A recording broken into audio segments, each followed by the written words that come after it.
एक दिन मुझे उसकी कॉल आई।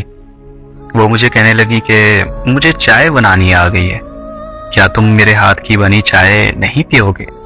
और मैं जुनून की हद तक उसे चाहने वाला उसकी बात भला कैसे टाल सकता? मैंने 5 बजे ड्यूटी खत्म की और उसके शहर की जानिब चल दिया। रात को 8 बजे उसके शहर पहुंचा। उस पगली ने सुबह नाश्ते में चाय और पराठे का एहतमाम किया। उस पगली को बनाना कुछ भी नहीं आता था।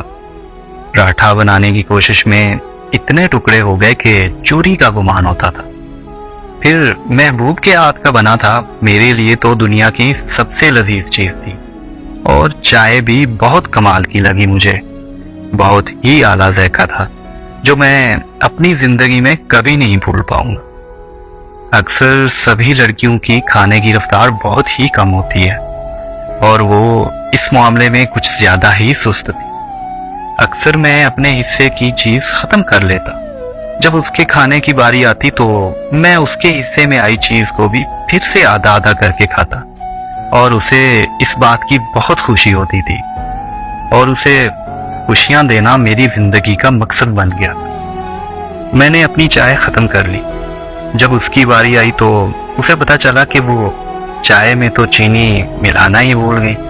अरे सॉरी, चीनी का तो मुझे याद ही नहीं रहा और तुमने इतने मजे से फीकी चाय कैसे पी ली? बस अब इस नादान को ये बात कौन समझाए कि महबूब के हाथ का दिया जहर भी शहद लगता है। उसको बिछड़े आज कई बरस बीत गए।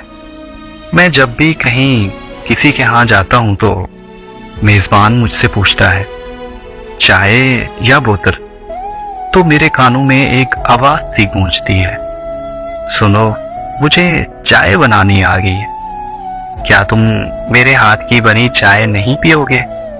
और मैं बेसाख्ता कह देता हूँ, एक कप चाय बिना चीनी के।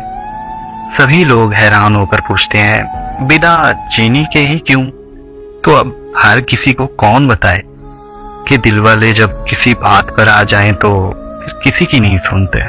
तो बस मैंने भी उसकी चाय का जायका कायम रखने के लिए फीकी चाय पीने की जिद पाल ली।